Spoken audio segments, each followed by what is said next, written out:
Common side effects of medication that treats no butleritis include dyed hair, caffeine addiction, trade requests, and the sudden desire to be emo.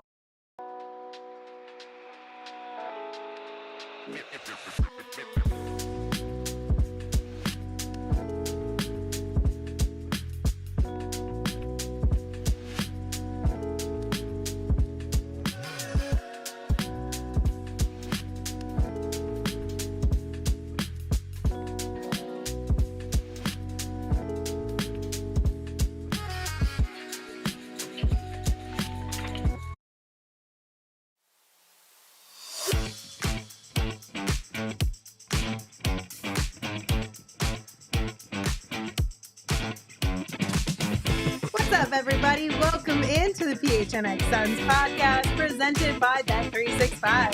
Download the Bet365 app, use the code PHNX365 when you sign up, and find out why, whatever the moment, it's never ordinary at Bet365.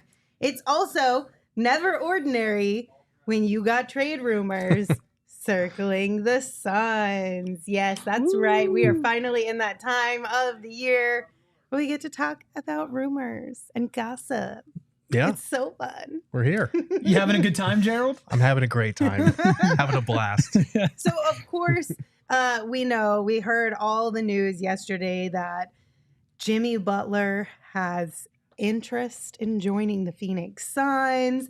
And then there was the drama with his agent clapping back at Shams.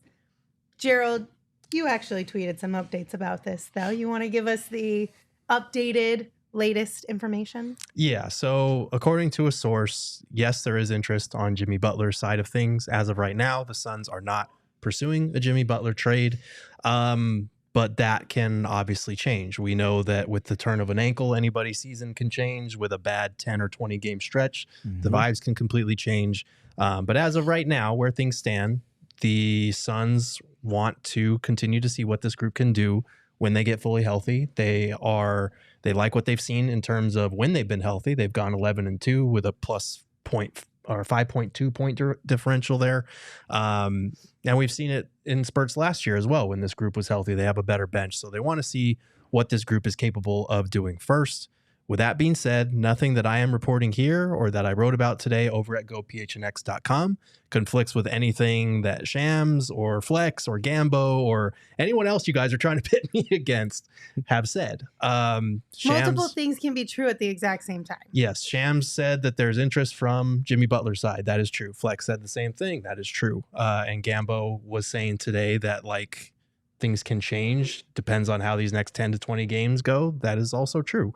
But as of right now, Suns aren't pursuing it. So it's not impossible. It is difficult, and we can talk about the reasons why. But yeah, just take that for what you will. There is a positive about this that's not specific to the situation and actually doesn't involve trade.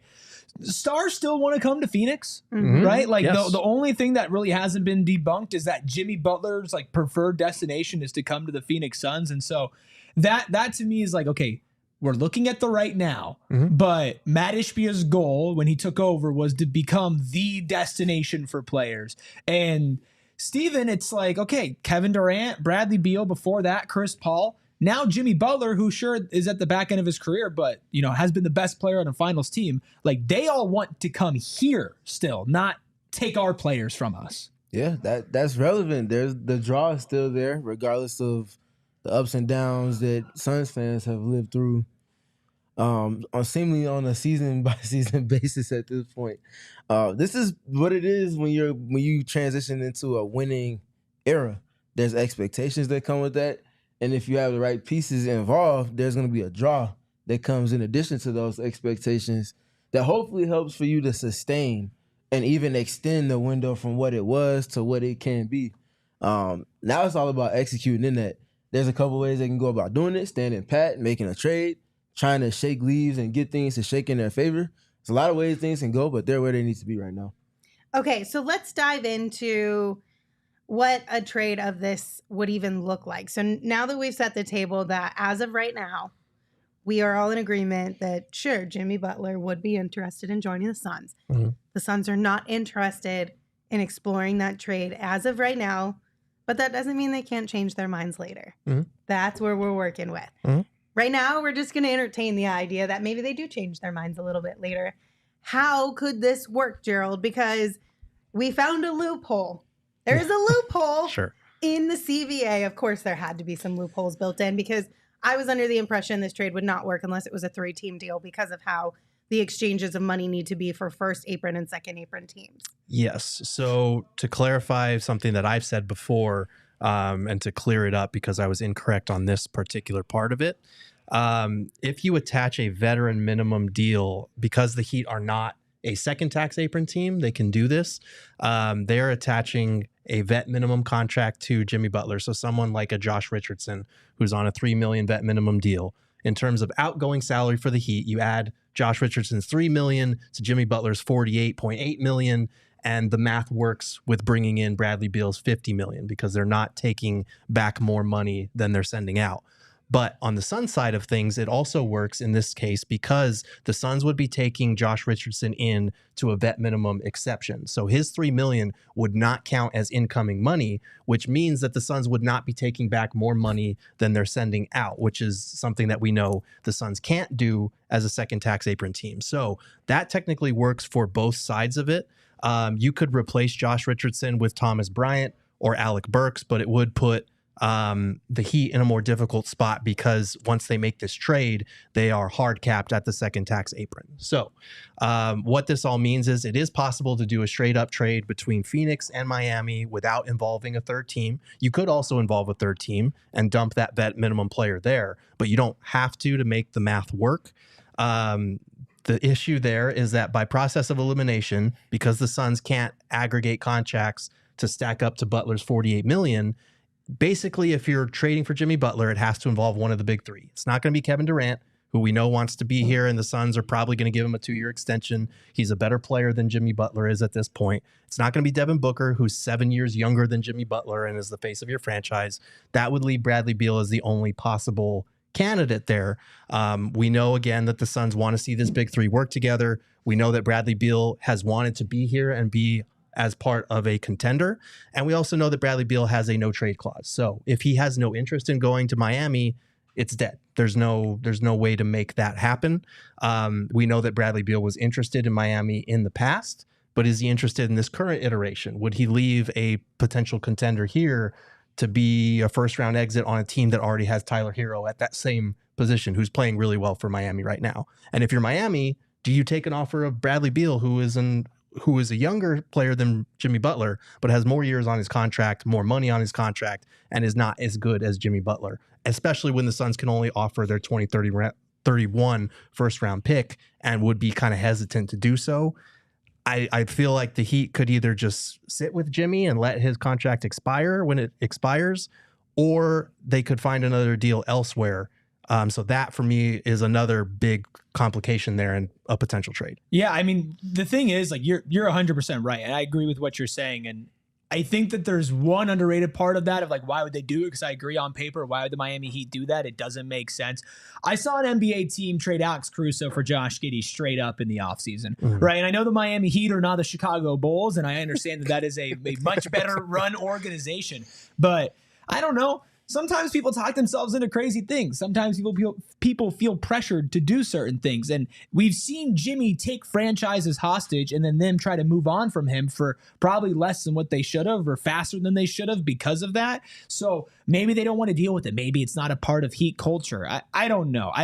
I'm just sitting back and I'm saying, if you can somehow trade Bradley Beal for Jimmy Butler and Josh Richardson, it's the heist of the century, because sure, you deal with a lot of the same problems, but in different areas, because you're going to slot in better as far as positions go, right? Because you have a small forward / power forward now to put as alongside KD and Book instead of a shooting guard that overlaps with Book and Tyus a little bit. So it's like, I'll believe it when I see it, and I'll probably like it if they can pull it off. But I just can't get myself in this headspace of like already moving there yet. Yeah, I mean, you all pretty much said it all. I don't think that, like we talked about it yesterday, right after the news broke. Jimmy addresses a lot of things that this team needs, both tangibly in terms of skill, and even in more resounding fashion with his intangibles and the leadership and the accountability and the work ethic and all of the other things that he brings to a team aspect that help to elevate the general competition level and also make a team more well prepared and also better to adjust and react to things in real time. He's a no-nonsense player, and he's very much a throwback player, especially when we're speaking to basketball in 2024. So, I mean, he addresses a lot of needs. The team will be better with him, in my opinion, for those reasons that I said, and that's no slight to Bradley Beal in any capacity. It's just his puzzle piece fits a little better in different ways than Bradley Beal's does with the Suns. And if he wants to be here, that's a huge factor in this too. Like, Cool was like, well, why would Jimmy want to come here? Because Jimmy probably, if we are operating under the assumption that these rumors are true, that Jimmy is interested in Phoenix, he probably feels like he also fits in really well. He probably feels like he could push this team to the next level by being here and really contend for a championship. I also think another thing that Jimmy does bring is a little bit of that edge, a little bit of that grit type of mentality that we've been talking about we would love to have on this team. He's a dog. And I think our friend on Twitter, David Nash, said it best, like in terms of what the Suns could use at this point in time, there aren't many players in the league that fit that better than Jimmy Butler. But again, there are those complications. There's the fact that Beal would have to say yes, that the Suns would have to get to the point where they're willing to punt on the big three and go a different way. I do think Butler would be an upgrade, me personally. But there are a lot of ways, there are a lot of obstacles in the way. And the other thing, for people asking, like, why would the Heat would be better off taking Beal and some seconds from us than letting him walk. I understand that if you're the Heat, you don't want to let a player like that walk for nothing and just get some cap space back. If he opts out of his $52.4 million player option this summer, that is quite a bit of cap space. I will say that. And you also don't want to make a trade where you are taking on extra money, because Beal is on the books for another season at like $53 million, and then he's got a $56 million player option after that. So if you're Miami and you're trying to retool in the next chapter after Jimmy Butler, I don't know that you want that type of money. You know, Bradley Beal's contract is a lot. You have to believe that you can either flip him or that you can use him. And I think with Tyler Hero there, you're probably leaning towards the first end of that. But Mirage brought it up. There's the funny aspect to all of this as well. I know it's like serious. People want the Phoenix Suns to be fixed. What's going to happen? What are all the rules? What's the CBA? I don't care. Show me Jimmy Butler's hair, man. Like, look, this is so funny. Like, there's a honeymoon period with this dude on your team, and luckily the contract at the Suns trade for him would not be this long, so you would get the cool stuff, right? You get the crazy hair, the emo showing up, and then he starts to request trades through the media, and he dyes his hair the color of the team that he wants to go to. This is so funny because it's not happening to me. He's such a troll, and I love it. I mean, honestly, as like content creators, I would selfishly want Jimmy Butler on the squad just for that side of things. In addition to the basketball, but this is such a troll move, and I'm so here for it. But also, we spoke to this early in the season. We talked about the value that the rookies bring to this team. Obviously, not nearly in the stratosphere of Jimmy Butler, but little personality things that break up the mundaneness that naturally exists when you have such a 82-game marathon. How can you break it up without obviously messing up team culture and not taking things away from being serious? Jimmy shows up with a different hairstyle, 3 different media day sessions to start the season, does stuff like this over the course of the season, gets into it with teammates in a joking fashion that also brings out a tougher version of them, a la Max Strus, a la Tyler Hero. I can run down a list of players over his tenure with the Miami Heat, and especially with the Chicago Bulls, where he's exhibiting these deposits of leadership that come off as half joking, but also are extremely conducive to winning. And at the end of the day, this dude is a natural born winner. If you don't know his story, I would highly advise just kind of informing yourself to see how he came to be where he is. And that's what he exudes. That's just who he is. Yeah, and Jimmy's also a notorious playoff riser, right? Like being the best player on a team that made it to the NBA Finals, right? To be on a team that's counted out, that's an underdog, that's an 8 seed, right? And make your way to the NBA Finals because you elevate your play specifically. And Mirage in the chat says, you got to think Jimmy raises the play of Durant. Like, I think Jimmy raises the play of everybody because the same way, like you mentioned, when Ryan Dunn and Oso Ighodaro go out there and they show this hustle, they show this instinct, and the Stars, they love that. They love playing with that. There's nothing better that two, I guess, finesse-oriented stars in Devin Booker and Kevin Durant, who are scoring options, who are offensive threats, right? To play with then somebody who will put his nose into the dirt and has the intangibles to defend at an extremely high level. And it's not like Bradley Beal hasn't done some of that, but Jimmy can take that to a level that I think would just elevate the floor of this team as long as he's on the floor a lot.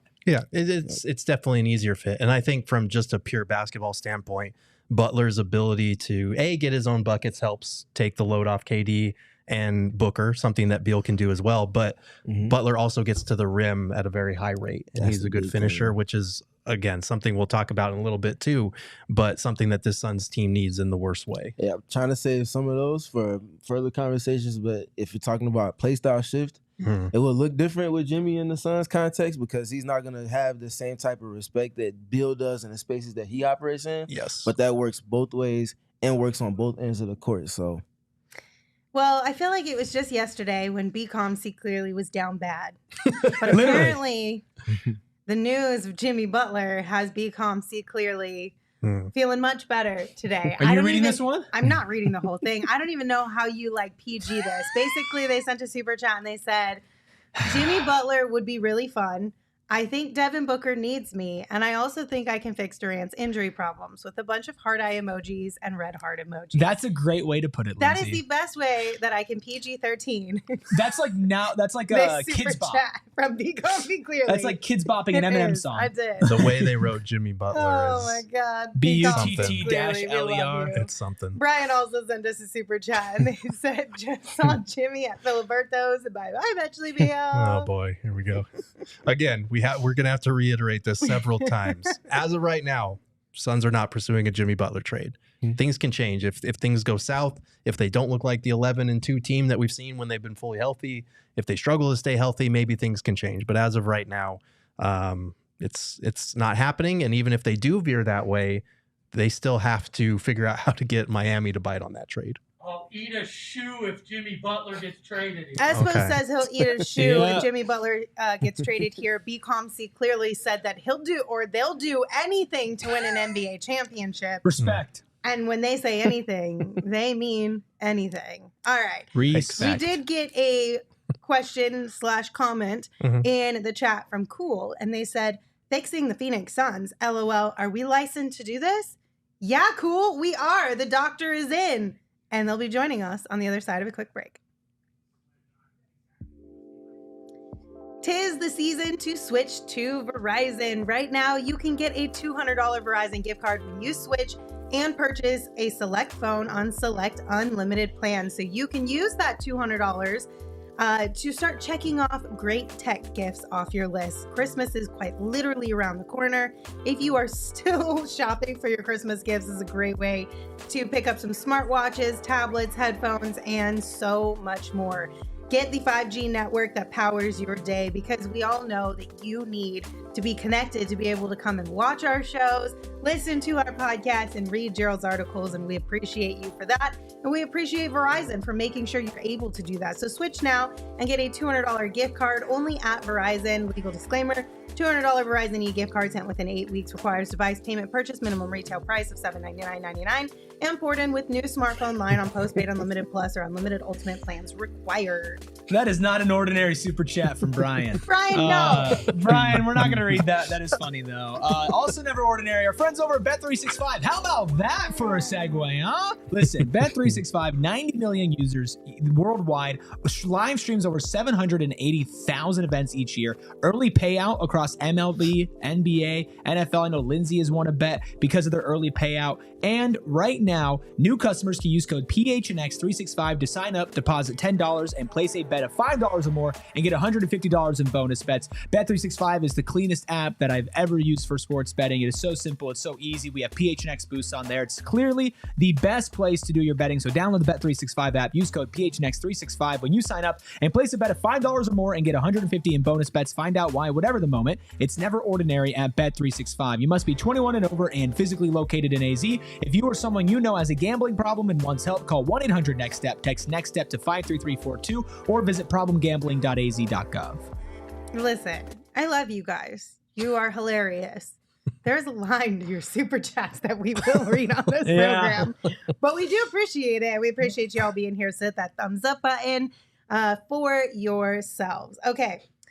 Are we licensed to fix the Phoenix Suns? Well, we're not doctors, but we are mockers. They've got their stethoscopes, you guys. That makes us legit. That means we know what we're doing. We know what we're talking about. And we're going to fix the Phoenix Suns. Ain't that right, Gerald? That's right. I can't put these in my ear, though. They actually really do hurt. I could see that. It feels like they would hurt. I am hearing the heartbeat so of I'm not chat, a mocker though. today. Absolutely I hear chat. not going in the ears. It can go around the neck, though. That's perfectly fine. Y'all just aren't committed to the bit. You're It's gonna fine. How do we burst your fix- eardrum. What? Slash What? diagnose the defensive problems that this team has faced? Well, I think part of it is just getting Kevin Durant back, which I don't mean it to be a cop-out because we're probably going to say this on several points here. But like when the Suns had Kevin Durant out there for the first, 9 games of the season, they were the 11th ranked defense. And then when they had them for another 4-game stretch, they were a top 5 defense. So like this has been basically a top 10 defense with Kevin Durant on the court. When he's been off the court, it's been the worst defense in the NBA. The defensive rating of 123.3, which would be the worst in the NBA so far this season. So I don't want to chalk it up to just one guy. I think not having the length and the size of Ryan Dunn and Yusuf Nurkic has made an impact, especially over these last 3 games as well. And you just need Devin Booker and Bradley Beal to be better on the defensive end. But getting Kevin Durant back makes a huge difference in terms of having that secondary weak side rim protection, having an extra rebounder out there. So for me, that's kind of the biggest thing. You know, like doctors have multiple different like paths. You know, like, you can do, maybe the more calm one and do something a little better. You can like take serious action. You could do like steroids. Right. Yeah. So the calm one is, daily doses of additions of size and length, which is getting Kevin Durant back, getting Ryan Dunn back, making a trade along the margins, right? But keeping your same identity. The severe plan, if you're looking for really radical changes, is benching somebody who's in your starting lineup.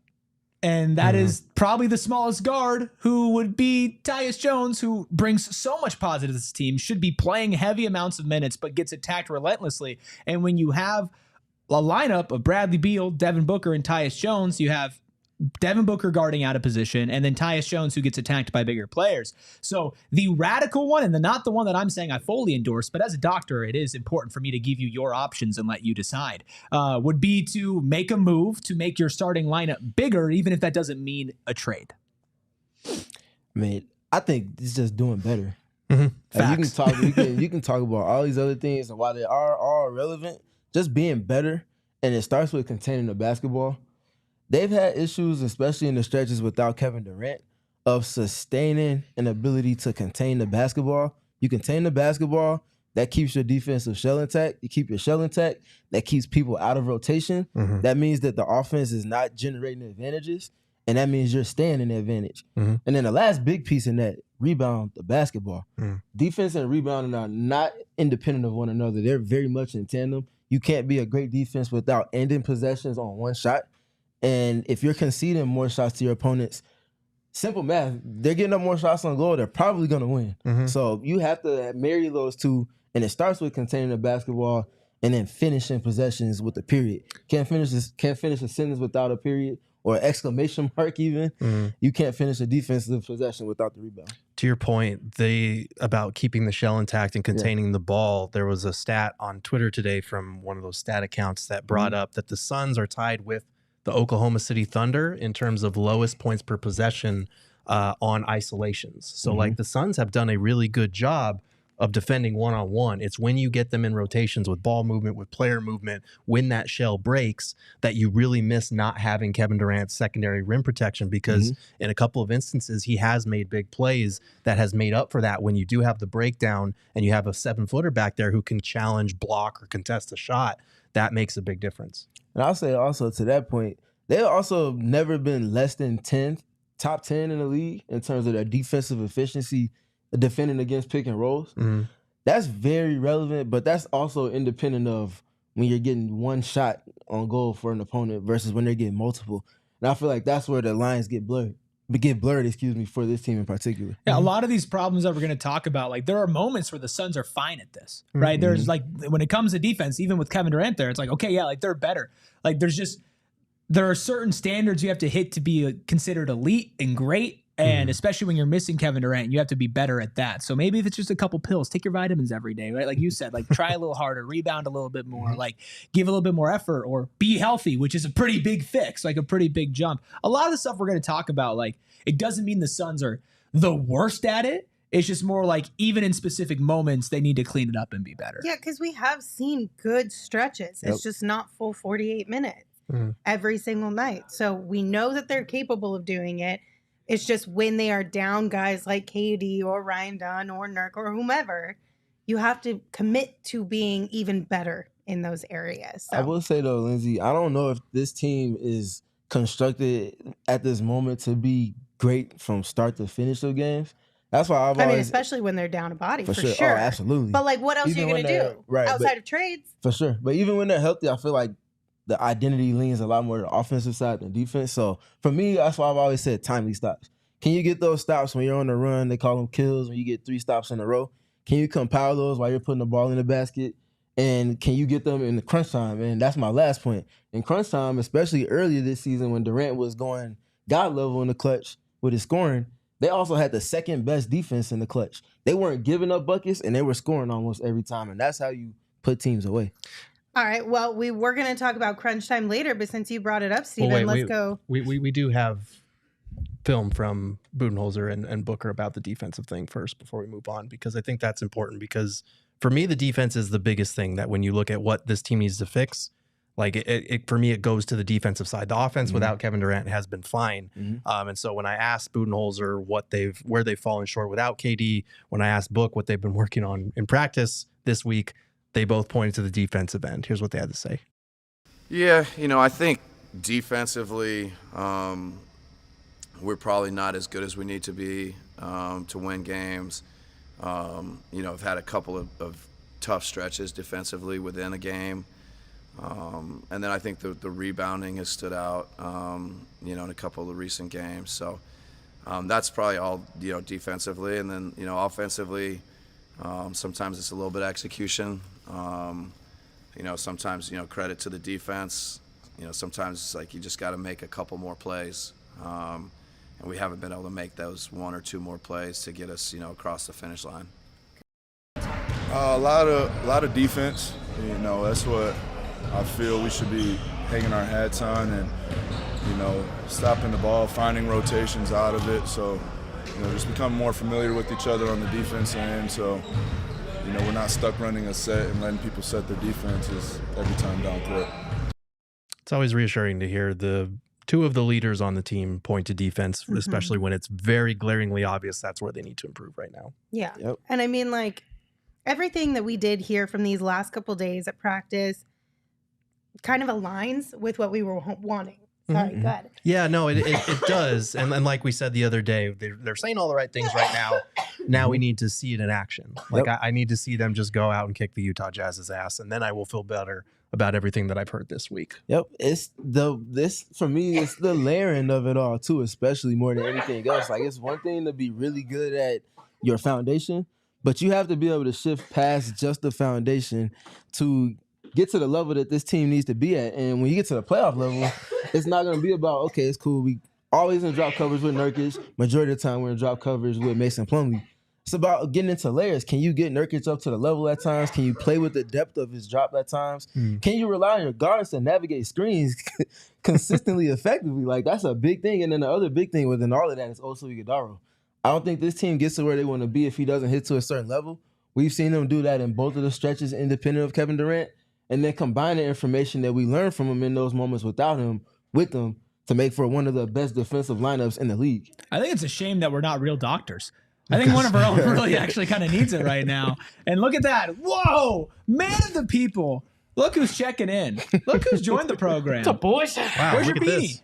That's a hockey sub if I ever seen It's one. running to the bathroom coughing bathroom. right now. Does she need one of these? Like, What are we talking Well, about? we're about to How talk does about this crunch happen on the the show? defense. We're about to talk about how the Suns can fix the crunch time stuff. Well, actually, what we're going to do before we talk about how the Suns can fix a crunch time problem is we're going to be taking a quick break. Which ad am I reading? Don't you worry about All it. right. I got you. The same way the Desert Financial Credit Union has you and has had Arizona for over 84 years, including myself and my family. 3 generations of Rubies have used Desert Financial Credit Union, the first place that I held my money in when I got a job in high school, and has continued to be there as life's gotten more difficult.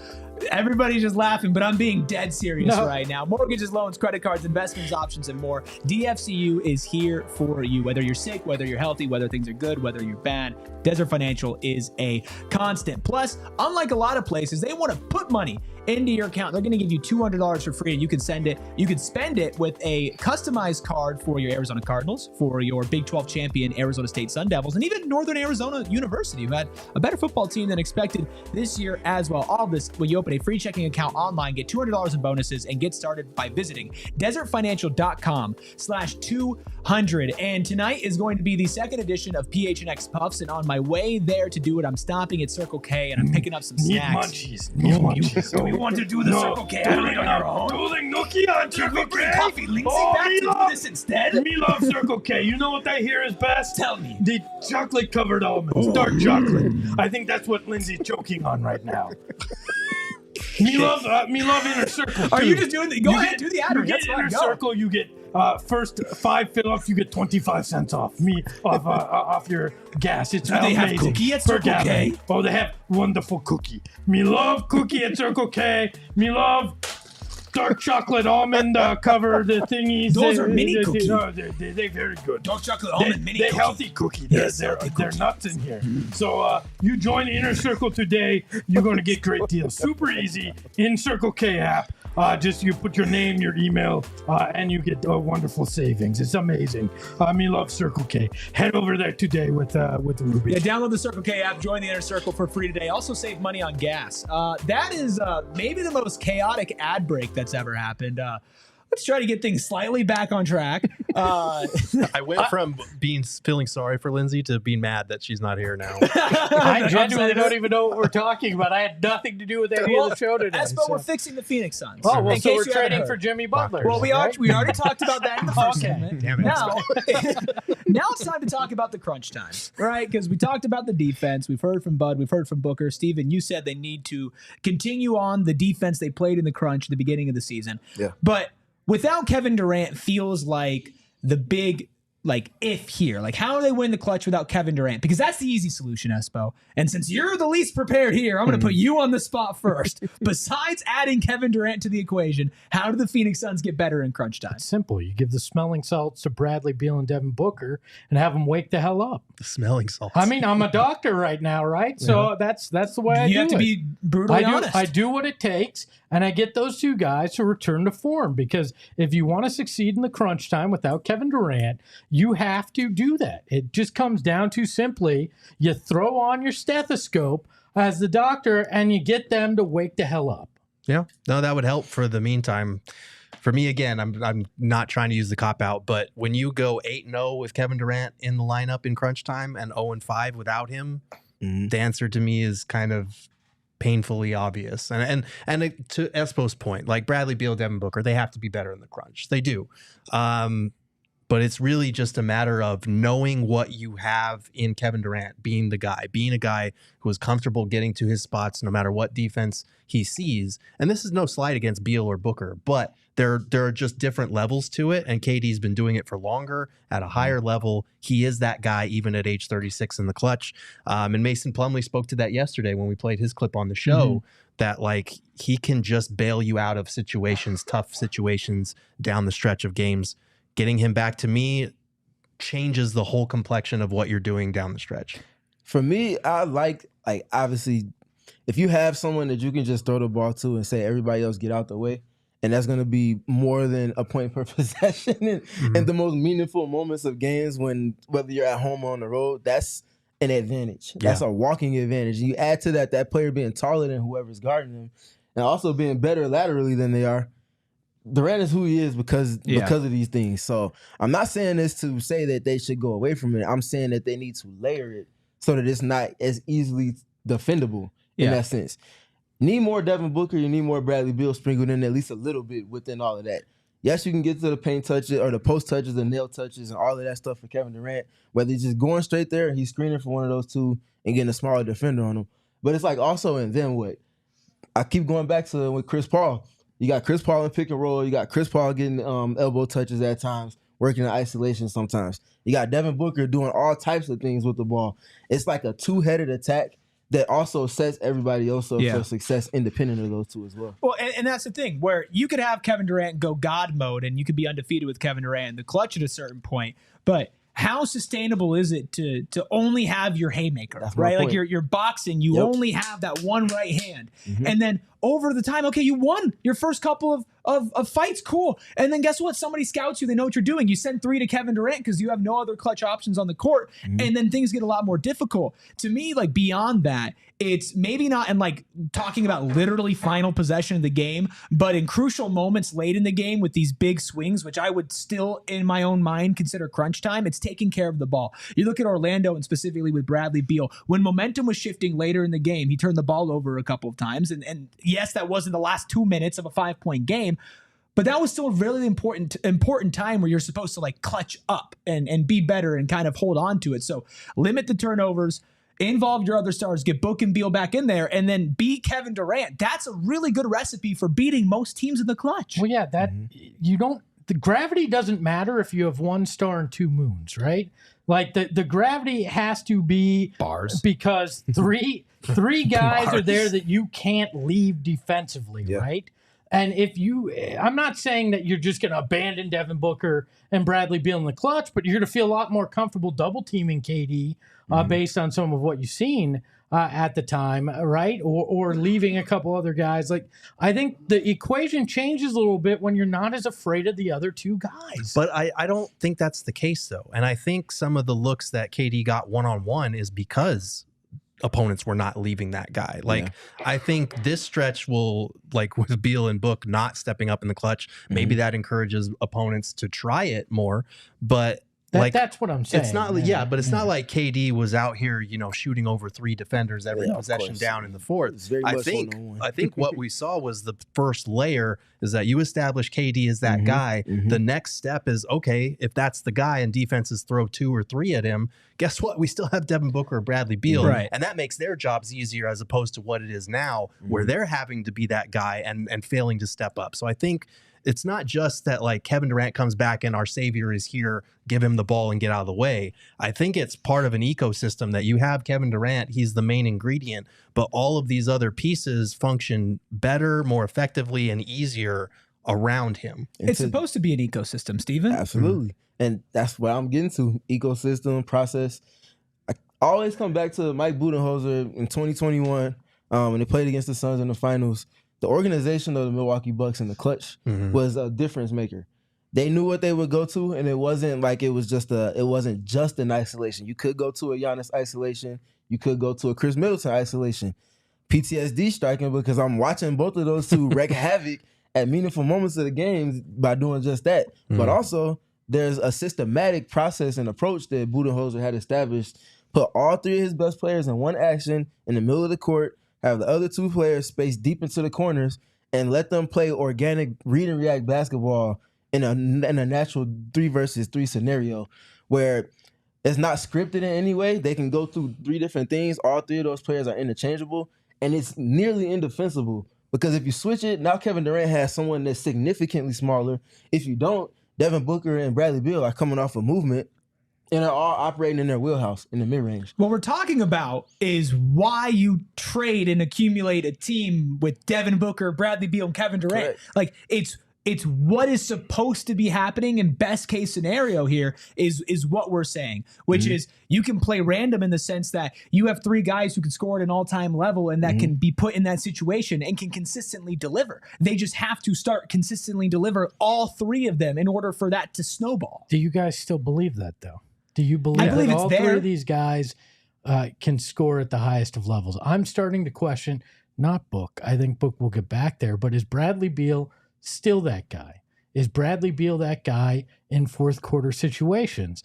Is this team really what we thought it would be, or are we still just holding out hope? Because that start was predicated on how great Kevin Durant is in the clutch, right? You didn't see Devin Booker, Bradley Beal be those guys. Kevin Durant carried it, right? Do we truly believe Bradley Beal is still that elite of a scorer that it works the way that they thought? Like that's my biggest question mark right now. I don't think he needs to be. I think you have KD and Book ahead of him in the pecking order. And I will say, looking at the percentages, Beal has shot much better in the clutch this season so far than Book has. So like if I have faith that Book is going to figure it out and that the three of them on the court changes things for Booker, I definitely have it for Beal. I think just the threat of him being on the second side as like a weak side corner shooter or a guy who can attack closeouts or just the guy who's third on the pecking order defensively. I think he can take advantage of those situations. And I think we've seen it when they've all been healthy. I continue to say this, but like 8-0 with those three, with Kevin Durant out there versus 0-5 with only one or two of the three, like it's just night and day difference in terms of how they function. And we can be disappointed that, Beal and Book didn't step up during that bad stretch, but I'm still looking at what we've seen from when they're healthy and like, yeah, we wouldn't even be talking about this if not for a couple of turned ankles. Yeah, I heard Gerald wants to trade Booker rather than Beal for Brett for Jimmy Butler. That's going to get clipped. Do not quote me on that. The last thing I'll say about this before we move on to the next ailment that we need to cure for the Phoenix Suns is what you're saying, I suppose, like, do they have three guys on that level that can score like anybody, right? It's like, maybe Bradley Beal right now isn't going to be able to do that in the current context of what he's being asked to do in this situation. Maybe he can't just flip that switch, but I think if you drop Bradley Beal back on the Washington Wizards, he would be scoring on that level.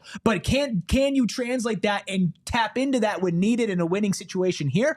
I think that he's played really good third fiddle when they're all together. And I think there have been moments where he's been second that he's been fine. But consistently, he hasn't been good enough for when a player has gone to step up and to be that kind of guy. And I think he can be. He's shown that he can be in the past. But will he do it now is the question that you're asking. And I don't think it's one we're going to get an answer to for a little bit of time. You guys have medical degrees. So does this just come down to health? Yes. Oh, I think that's the biggest ailment. The biggest ailment is health, point blank, period. It's not even, you could fix everything. And if you are missing Kevin Durant or Devin Booker and maybe even Bradley Beal come playoff time, you're not winning anything. You might go deep because you fixed all these problems, but you're not winning a championship. Like if that's the goal, then yeah, it is all health, but not to like poo-poo what we're about to talk about next. But yeah, that's the main thing. Another big glaring point of emphasis for the Phoenix Suns that they've been struggling in is points in the paint, both allowed and scored. As of right now, they are 27th out of 30 teams in points scored in the paint per game at 41. That's 5.5 lower than what they were scoring last year. Gerald, is that concerning to you, or is that just a symptom of the style they play, or is it both? It's concerning to me. I think you can be a team that takes a lot of threes and still get to the basket. I just think outside of Bradley Beal, there's not a lot of guys on this team that can consistently do that. Like Josh Okogie does it when he gets in, but you need it from more of your main supporting cast. We know Nurk struggles finishing around the rim. And Devin Booker's rate of shot attempts at the rim is as low as it's been in quite a while. So that needs to go up. The Suns are dead last in the NBA in frequency of shots at the rim, according to Cleaning the Glass. Like, that's not a recipe for success. Everyone focus on the 3-point attempts and everything. You need to take a lot of threes in the modern NBA to compete. You need to make a lot of those threes, but you also have to couple it with getting to the rim, because shots at the rim are still the best shot in basketball, and they're not doing that side of it. But in theory, shouldn't the 3-point shooting help in that situation with the Tyus Jones? Because now you've got the defense that has to focus on that, right? And in a pick and roll with Tyus Jones, then it's those corner guys are going to stay home because they don't want to give up a corner three, and you should have somebody that's rolling for Tyus Jones to get you easier points around the bucket. For me, what this comes down to is simple, and Steven, I'd love your thought on this. You need a guy that can actually do that at the big position to run with Tyus Jones and be with that starting lineup. I think you can talk about Jimmy Butler all you want. You can talk about fanciful big trades. I think finding a guy on the margins that can help you at that center position be a rim roller is a big fix here. Yeah, with the Suns' template for spacing and the ways in which they go about spacing in multiple ways, if they had a center with roll gravity, that would be something that shifts the way a defense has to guard them. Because if you have to account for someone, I won't even throw the name out there. I've said the name a couple times. We're talking about Jimmy Butler on this particular episode. I won't do that. If you have someone that can vertically space the floor that's also taller and a little bit more athletic, that's going to make the help defense account, especially in pick and roll, that's when the teams really literally cannot be right. Whether you put two to the ball and he's rolling and you have to pull someone else in, or if it's an organic pick and roll. So I don't disagree with you on that part. But I will say also that they can, and I think they'll get there at some point later on in the season once they layer up the offensive process, more post touches. Post touches can be paint touch adjacent for you because it's operating near the paint and it sucks the defense in similar respects. So I think they can be more nuanced with it. I think they will get there, but I would say to the overarching point, is the lack of paint touch or paint points per game relevant? I think it is relevant, and it's something they have to address. It's supposed to open up a lot. You're supposed to have a dynamic offense, and as much as you want to shoot threes, if it's all that you're doing, and if you're sacrificing, like the Houston Rockets in the late 2010s, it was layups and threes, not just threes. Like that's what made it potent. James Harden as a scorer would get to the rim with ease, draw fouls with ease, and then shoot threes. You need to have that option there. And Bradley Beal right now is one of the few stars is going to go down, put his head down, drive to the paint consistently. And a lot of your role players are not guys that are monsters in the paint. Like Royce O'Neal, I think, has gotten better in the paint, but he's not somebody you're going to rely on to just take it to the rack and score. Grayson Allen, I think he has heady drives. He picks his moments at the right time. He's a 3-point shooter. Like you have to get that from somewhere. And if you're not going to get it from Nurkic, it should be on your stars to pick up the pace or to find somebody who can do that. That is a lot of ailments that we fixed. A lot going on with the Suns. Somebody asked if they don't make a trade, how do they fix it? That is something we'll continue to talk about. However, for the rest of this episode, after this break, we're going to do something fun, something Espo has no idea about, and neither do you, and you won't until right after our final break. Tomorrow, I got my wife tickets to go see Billie Eilish for her birthday. I got them months ago and I got them on Game Time because they were the best place to get the tickets. It was the cheapest place. I tried to find cheaper tickets so that I can get their price match guarantee where they match 110%. I couldn't find them cheaper anywhere else. I got to see the view from the seat to make sure it was seats that she wanted to go to, and I got to use Game Time picks to filter out the fluff. Give me the best deal. Give me the type of seat I'm looking for at the price that I'm looking for. And thanks to Game Time, she's going to that concert tomorrow and she's very thankful for it. But it's not just concerts, it's sporting events, it's theater, it's comedy, it's anything that you need a ticket for. Game Time is here for you. If you're going to Atlanta for the Peach Bowl, if you want to go to the Fiesta Bowl locally, or if you just want to go to a Phoenix Suns game, make sure you take the guesswork out of buying tickets with Game Time. Download Game Time app, create an account, use code PHNX for $20 off your first purchase. Some terms do apply, but again, create an account, redeem code PHNX for $20 off. Download Game Time today. What time is it? Game time. And Empire Today, our friends over at Empire Today. Easy, quick, and convenient is an easy, quick, and convenient way to describe them. The flooring that we are sitting on right now is Empire Today, and the process was smooth, it was simple, and let me tell you, it's held up great because they're not going to give you this cheap product. They're not going to guarantee you the cheapest products because that means the flooring is going to be bad and you're going to have to replace it in a year. You got to go through the whole process yet again, and that's just something you don't want to do. Empire Today is here to make sure that you don't. They have a virtual floor visualizer. You hold your phone up, you can see exactly how the flooring looks in your apartment, in your place of business, in your home, whatever it is. Empire Today is there with a free in-home estimate as well. And while they won't guarantee you the lowest price, just because you listen to PHNX Suns, you can get some money off. All you have to do, schedule a free in-home estimate today, and all listeners of PHNX Suns can receive a $350 off discount when they use promo code PHNX. Some restrictions do apply. See EmpireToday.com/PHNX for details. And guess who's back? So, like, I know She's you guys alive. fixed the Phoenix Suns, but can we do me I was next? about to say, I think that you need a doctor right now. Dude, I thought I was going to die. I thought you might for a minute. You know when you get, like, you choke, and then all of a sudden you get that, like, pain in your throat where it feels like somebody's stabbing you? Yeah, well, that's what happened. Well, Lindsay, we're going to play Would You Rather. So I have a Would You Rather for you. Would you rather have to cough like that randomly once a day? Or would you rather the Phoenix Suns trade for Jimmy Butler? I mean, it's not a real would you rather. It's more of I a joke. already feel like, especially in the winter time, because that's when my allergies get really bad and this comes out more. Mhm. So I'm going to pick Phoenix Suns because it's not fun. I'm going to pick Phoenix Suns to trade for Jimmy Butler. Okay. Let's do that. Does anybody, I have my would you rather, and it's very off the wall, has nothing Phoenix Suns related. Chat, we want to get your would you rathers, your answers to our questions too. Does anybody want to volunteer to go first? I feel like yours should because you low-key have been kind of hyping it Okay. up a little bit. Yeah. This So is He's been excited. so you have all day random. been excited about this. This is so random. Okay. But I found a video on Twitter earlier today of a Taylor Swift fan. Okay. And I showed Steven this because I was floored. Who took a video of her saying like the same lyric at the same moment at Taylor Swift concerts, and she went to every single show in the entire tour that spanned basically this entire calendar year. That's nuts. Would you rather be forced to attend every single Eras Tour show for the entirety of the worldwide tour, including travel? You have to go through the line. You don't have to pay for the tickets, but you do have to pay for your food. Okay. Or would you rather not be allowed to go see a concert again for the next 15 years? Ooh. And if you want, I will pull up the Eras Tour schedule. It was like 2 years. Yeah. So it's either go to all of them Mhm.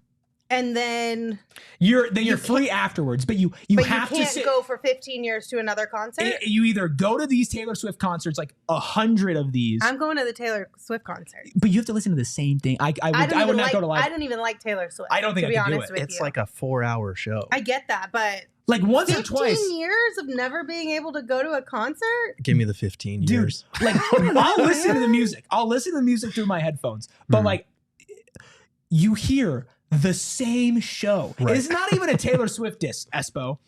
Not like you I'm hear the going to the same show. song I'm going to over the and show. over again For That's 4 fine. hours. for a 4-hour show. And then guess what? Oh, you're in Seattle one night. You got to travel to Yeah, let's Japan, travel but the you world. but you don't get to go visit because guess what? You got to go to that concert, and then your ass is going to Germany, Yeah. and then Give- you're going to London, I'm doing and then you're it. going to Houston. I'm doing it. No give, chance. Give me the 15 years. Steven? Well, I'm not particularly a fan of Taylor Swift. No. I don't know that anybody on this program outside of so Espo is. No. That being said, 15 years, that's tough for That's a me. long time. If I made That's it a 10. long time, but I'll take my sanity. Just imagining That's where Steven I'm sitting at. in the top row, his headphones in.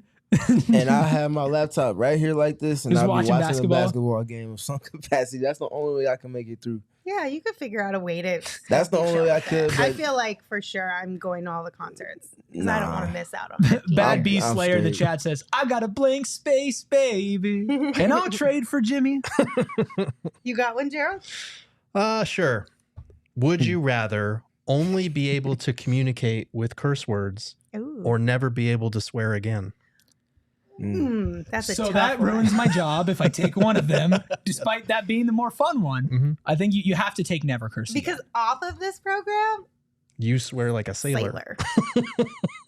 But I could technically do either one because on the program I don't. Yeah. So I can switch. I think for Steven, this is an easy one because Steven doesn't swear. He doesn't. So I think Steven's got this one on lock. easy money. That's a layup. But I how would- can you I only would miss communicate some through of, like- swears? Like, that's not possible. Yes, it is because To the F only- word could mean so many different No, but, things. like, You You're got to asking- really have the S word could intonation. mean a ton of things. I want to give examples so bad. I know. Your emotions behind the words would be would basically share your feelings. There'd have to be a lot of gesturing Yeah, as well. I don't know. I think it could be kind of funny. Okay, It would I be wouldn't be kind of mad funny. at it. Brent has a basketball one. Okay. Would you rather trade Brad for Jimmy or Grayson for Herb Jones? Brad for Jimmy.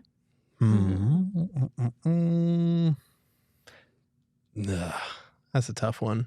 Let's do both. Because you're going to move somebody to the bench and do both? Hey. I mean, I'll I'm be just honest. kidding. I don't think either one of them is likely. Yeah, but that's not what we're neither is I going to don't- every Era's tour Like, show. yeah, that's I true. kind of feel like I would go with Jimmy at this point. I guess realism is not the point of would you rather. But I don't know. Like, I like Herb, but Herb. Butler's obviously the better player. What's I better would go value? with Jimmy right now. Beal for Butler or Grayson for It's- Herb? I mean, for the Suns, either one is really good value. I Yeah. think.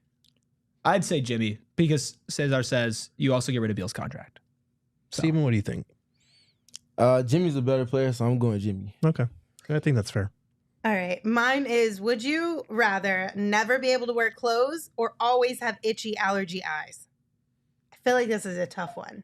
And Never. surprisingly enough, I got this one on Reddit from a child. So it was very innocent, just in case everyone goes crazy. I'm the only one that can't wear clothes. Life continues as normal. Yeah. Wearing clothes is still a normal thing. Yes. I mean, you would have to get used to the itchy eyes eventually, Yeah. right? No, I don't think you would. I think eventually. I'm pretty sure I have a cut on my eyeball right now. But like that's for today. If that was like and every I'm day, miserable. You're just breaking down. I am. Yeah. I'm about to be out and down. all your super chats go towards Lindsay's medical bills. I would literally die if I had to deal with something like this every single day of my life. It would not be good. But like you can't Because I think you could- can't do you could anything if you're find- naked. You could find the loopholes though. Like it What could loophole? technically What not loophole? be closed. Put a box on, bro. That's A close. potato sack. No, That's close. That's cheating. No, you have to be naked. I think you have to be naked, and which Well, then means you just need a remote from work. You from have to- home job. you have to work remote. You have to only get things delivered. Collarbone up. That's so much money on like food and stuff. But that's what I'm saying. Like You don't have to do any of that. Technically. What? you will get arrested, Noah. There You is will get arrested, Noah. No, it Oh. says technically we don't have to do anything. technically This man. you will get arrested. This man. You know what, is Noah? You insane. put it to the test, brother. He's No. insane. Public Just don't show up indecency. to work. Do it on your day off. Oh Wow. man. Oh my goodness, that's a good one. I would take itchy eyes because I Oh, like boy. doing things and living life. Yeah, I'd have to take the itchy eyes. Ah, God, I You, don't Shit, know. I feel like can't even live at that point. I feel like I have the itchy eyes. I'm about to just say, living in I the mean, like I'm desert. dealing with that like 6 months out of the year. Right. So. Steven, what's yours? Oh, he's gonna be naked for mine sure. is- All right. Mine is real simple. It's kind of predictable. Mhm. Would you rather listen to you only get to listen to one of these artists for the rest of your life. And you Mhm. have to listen to it, let's say 8 hours a day. Oh wow. Would you rather listen to Drake? Would Mhm. you rather listen to Kendrick Lamar? Or would you rather listen to J. Cole? 8 Oh, hours a man. day. 8 hours a day, every day, the rest of your life. You can do other things while you're listening, go to the gym, work, drive, but you have to listen to 8 hours a day. You got to clock Not in. Drake. Not Drake. Even though he's dropped like the most music, I would enjoy it the least. Right, he has the biggest catalog. But You're gonna Hmm. hate me for saying this. Mhm. I think J. Cole is a phenomenal artist. Mhm. Not the preface. Go ahead, get to the point. Get to the point. He's, What we doing this is- right now? he's I angry. know, You're I for know. saying this to me He's for what I so just mad said. at me right While now. he's wearing the Dreamville Listen, beanie. I by think the way. he's really good at what he does, but for whatever reason, J. Cole's music, a lot of his music, not all of it, just some of it, is not something I would want to listen to on repeat like all day, every day. Mhm. So I would definitely not pick J. Cole. Alec goes, does That doesn't listening in mean your I don't sleep think he's count? good at his job. Yeah. I like J. Cole. I like Kendrick as well. I'm cool with Drake. I would go Kendrick personally just because I like Kendrick the most out of those three artists. I think so too. I could probably do Kendrick or J. Cole if I had to. Yeah. Like 8 hours is a lot. That's an entire discography sometimes. But I would probably go Kendrick with the slightest of edges for me. Mustard! Imagine hearing that like 3 times What a are day. you picking, Steven? Is that why you're mad at me? Would you pick J. Cole? Who said I was mad? You I was just literally Your tone? confused. I was You wanna get mad? Look at the comments. I was mad, Wait, hold on, I was look at mad because she was. Look I at was mad Shay. Look at because Shay. of- J. Cole's music makes me honk schnoo. Sometimes honk me. That means sleep. He said it sucks. He hates your favorite artist. What do you have to say about that? I mean, that's his rude. personal choice. No, I He can't should get make- this guy. He should I make can't better get this life guy, decisions. man. He should make better life decisions, but that's not up to me. Okay, There we go. Daryl Just saying. says, came here to hear about the Suns. They talk about music. We just need a little palate cleanser. Bro, we But we literally just talked talked about the Suns for like 55 Where were you for the two first hours and 45 minutes? of this week already. Two Suns podcasts yesterday. One on Jimmy. One on, Kevin Durant returning possibly this weekend. Go back after the show. Okay. Go back to the beginning if you want Matrix to. Hilarious is the first time Steven's shown aggression on the pod. No, I just wanted to get to the. She was like hedging the bet. But did you ever choose? I think I would pick Kendrick. You said Kendrick? Okay. Yeah. Mhm. I think you would go Kendrick, Drake, and then J. Cole. Mhm. Yeah. So, also, Espo brings up a great point. I almost died talking Suns basketball for you. That is true. Lindsay's So, allergic to as basketball. Kara said, let us have some fun. Thank you very much. So what was your pick though? I wasn't paying attention. I'm Mine sorry. was Cole, and J. then Cole. Kendrick, and then I would insert a lot of other artists before Drake, but Yes. because it was poppy and it was niche, I said let's just throw Drake in there. Yeah. So. Bad B Slayer wants to know what the best J. Cole song is for you. For me, Yeah. Good question. that's a great question. I would probably say Two-Face from Friday Night Lights. Okay. Okay. Well, there you go. I'd have to think. I do like Crooked Smile though. That one makes me happy.